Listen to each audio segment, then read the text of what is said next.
Okay, thank you for being here this morning. Just got done with practice. Obviously, a shorter week, so we have to adjust our schedule. Some asked last week, do we modify practice? You have to when it's such a short week. You try to keep all the basic principles that you have throughout the course of the year, but you lighten the volume some because, again, you don't want to squeeze in a whole weekend of 6 days.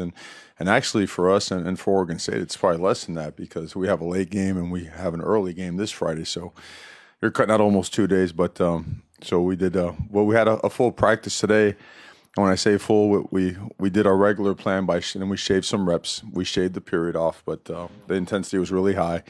And we're coming right back to work tomorrow as well again. So our schedule is I think our players really appreciate the fact that, we were mindful of the bodies and the rigors of the season, but at the same time did not let up on the things that we must focus on to have success. So that being said, open to questions. Mario, just a personnel update starting with CJ because he went out for, I believe, like the 5th straight week. It looked like the neck shoulder again. And then an update on Stephen Jones. Kano left the door open to Panay and Andrew Johnson as well. Yeah, CJ took a shot more like in the stomach rib area, and he is good to go. He practiced today. Stephen Jones, he's he was in protocol. We'll get clearance or no clearance by sometime tomorrow. He looks good. He looks like he's in good shape, so we're very optimistic. You mentioned Andrew Johnson. I did. Panay, I think Panay is going to take, unfortunately, it's an extra week is what he needs. He needs a full 6 weeks. And so we will not have him for this game. I mean, he might be available in an emergency, but we wouldn't put him at risk if there's any chance where he may hinder his progress towards full health. Andrew Johnson is coming along well, but he is not cleared yet. He will be cleared for the bowl game. Who else? Sampson. Sampson is good to go. I know he was a little bit dinged up during the game, but he's good to go. And that's all I have on paper, unless you guys have somebody else. Kano didn't. Kano strained an ab late in the week last week, and he's been rehabbing and progressing fairly well. I would put him as probable. I guess we don't use those terms in college football, do we? I'm thinking back to the so I would put him as he's got a chance to. I mean, he did some work out there today, and he looked okay. He looked okay. So if he progresses, we'll have him, and if not, we'll have to go without him again. Mario, what did you kind of learn about the Civil War rivalry last year? And obviously, Oregon was motivated last year, having lost the year before. And what's kind of the motivation for your team this year? Well, I learned the intensity of it, like all rivalries. I know it's the oldest one the longest, going rivalry between public universities in the country. And I know that, the previous year, that was a pretty intense deal over there in Corvallis. And that intensity carried over to last year's game over here. So let's just say, I've always loved and been used to great rivalries, and this one did not disappoint. In fact, it exceeded all expectations. So, we educate our players on the history and the great ones that have played here and have played over there and all the games that have gone on in between. And it's important for our players to understand how important this game is to everyone in this state. Houses divided, right? Families divided, and that goes with the territory in a rivalry game. But the motivation for us is extremely high. We didn't do too well last time we were over there. And so we talk about a lot of things that are motivating factors, but our team is motivated. A quick follow-up on that. You said you educate the players. Just curious on what that process is of making them familiar with this rivalry. Mm-hmm. Well, we talk about the history. The guys that have played here before, some of them come back and share stories with our football players. And we've done that, to help them understand, because I think sometimes when your team has so many guys from so many different parts of the country, you'd hate for them to never understand, how deep-rooted, the feelings and emotions are that go into this rivalry. So, and we'll continue to do that all week long. Second straight year, Troy Dye had over 100 tackles. Third year in a row, he's led your team in tackles so far. What do you just make of his ability to just consistently every week produce and his importance for this defense? Great football player. That's instinctive and obviously extremely productive. And in my opinion, he's just scratching the surface. I mean, he is. You've seen him. I mean, he's got the specs, long body type, right? Athletic, explosive, nose for the ball, can knock you back, can run by you, can run around you. You know, oftentimes he's underrated as a blitzer. I mean, he does a great job just finding spaces and open gaps, getting in there, pressuring quarterbacks. Does a great job tackling while blitzing, which is difficult, right? You got to hit certain gaps. You're going 100 miles per hour. You got to put a foot in the ground, redirect, and get a guy on the ground. He does a great job lining guys up as well. So, again, he's so valuable to this football team. It's no surprise that he continues, to produce at such a high level. Mario, when you're recruiting big guys on either side of the ball, how hard is it to know whether a guy's going to help immediately like Jordan Scott, or a guy, 3-4 years in will pop like Cumberlander did the other night? And what's the key to, I guess, a guy like Gus sticking with it? Yeah, I think you know. I mean, you can never tell. My old coach used to say recruiting is the most imperfect science in the world, and he's 100% right.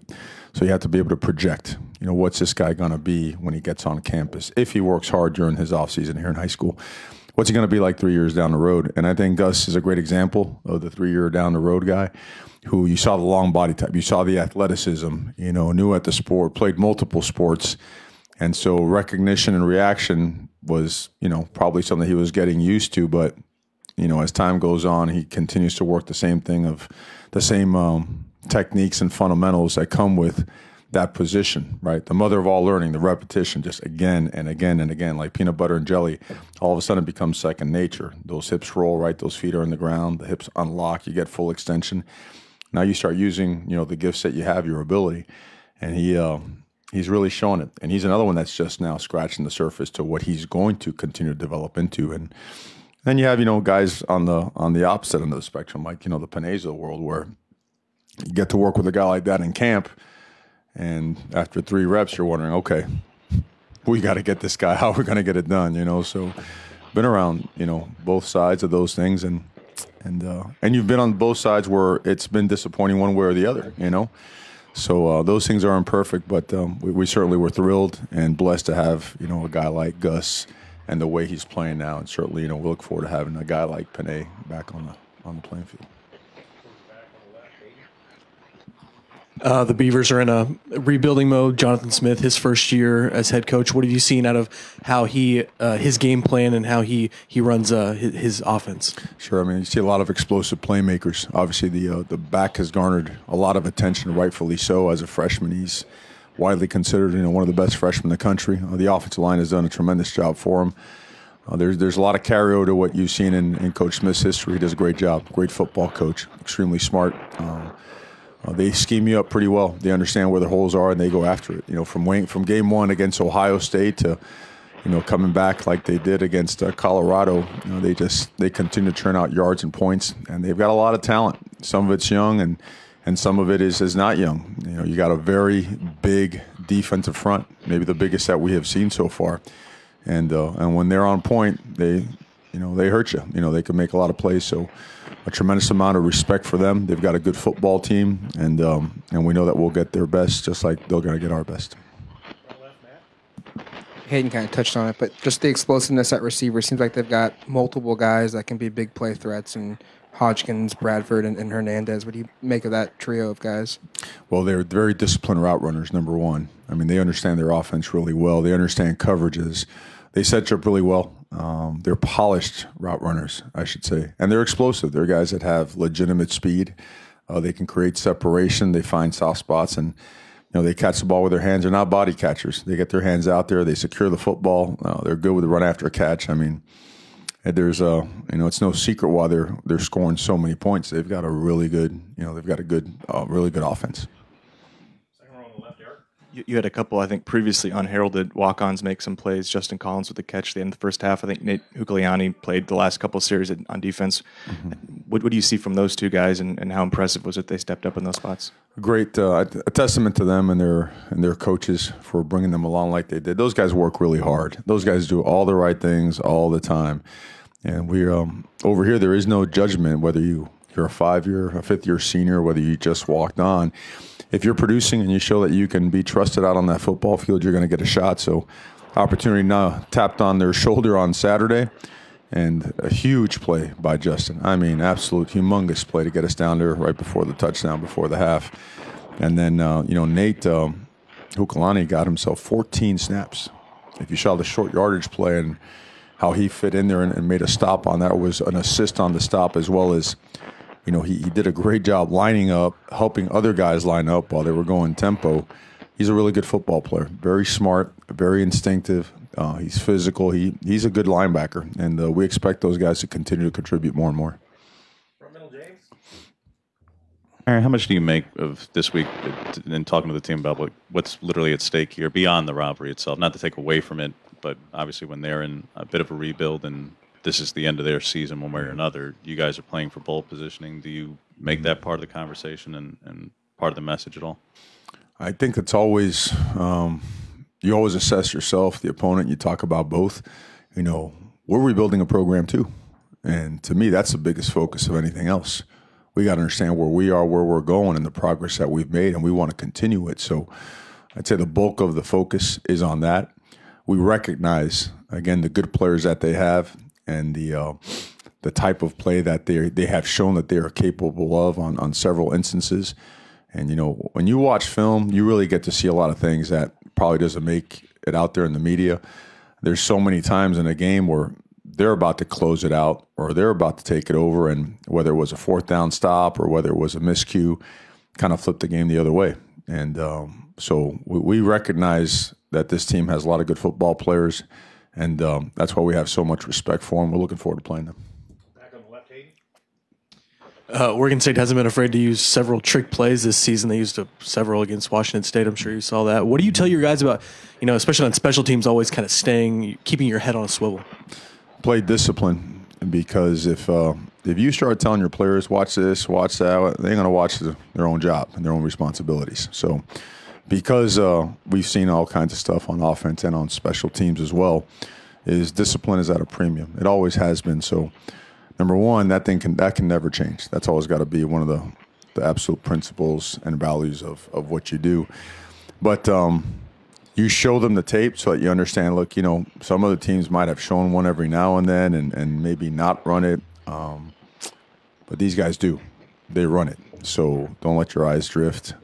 Don't take for granted your responsibility has been taken care of. Make sure that you go through the echo of the whistle and beyond to assure that we don't get surprised by one of those plays, because you saw the kickoff, right? You saw the fake punt. I mean, those are things that are game changers, gaining possessions. And we've got to make sure that we're on the road playing a conference game.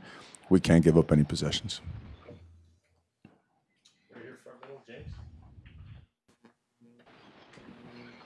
Not to go back too much, Mario, but certainly you understand the statistics of turnover margin. How much do you think the players appreciate how difficult it was to actually accomplish what they did? How rare it is to be -3 and win, that hasn't happened here in a while. It really doesn't happen almost anywhere, ever. How much do you think your team, not obviously ball security matters, but understands how monumental that really was to pull that off? I think we're educated to the point where we understand it, how difficult that is to overcome. I don't know if many people really truly understand how hard that is to have 4 turnovers in a game and still find a way to win. And also some opportunities that we let slip through our hands, to let those happen as well. That's a lot to overcome. So I think it all points to that our guys are understanding more and more that if we are dialed in and if we are locked in to play at the highest level with mental intensity and physicality, that we're a tough team to beat. I think that's the biggest lesson that our guys learn. So, because if we do that, there's a belief in that locker room that there's no bad play, that there's no injury, there's no, tough call that we have to deal with that we can't overcome. So I think that's probably the biggest lesson that we learn, or something like that. With signing day less than a month away and the opening of a weekend now for you guys, do you anticipate to leave the state and go across the country recruiting once the game's over? Yeah, that'll be natural for everyone in the country. All focus is on everyone's last game. All our focus is completely on this game. And then we do have our banquet on Saturday, since we thought it'd be a good way since the families are probably visiting during Thanksgiving or whatnot, we have them here and we can have our banquet. And then once the banquet is over, we'll be on the road really nonstop until the quiet period comes around, which will be that Sunday before signing day.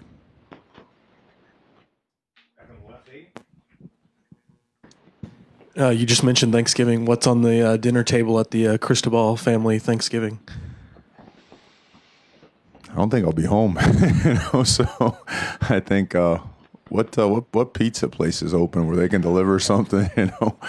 We for us that's like a Friday before a game. So I have the in-laws are in town. I'm sure they'll cook something up. And they do a great job. I know Jessica will do a great job. The boys will chip in and help. It'll be something massive, If my mom was here, there'd be a hole in my backyard, and they'd roast a whole pig back there, and it'd be a mess. And then neighbors would complain and have a fire hazard on our hands. But because that's not the case, I expect a lot of just good old traditional stuff, and I'll swing by before coming back for some film. Thanks, guys. Appreciate it. If I don't see you, happy Thanksgiving. Anybody else need notes? Prediction. Game notes. Final.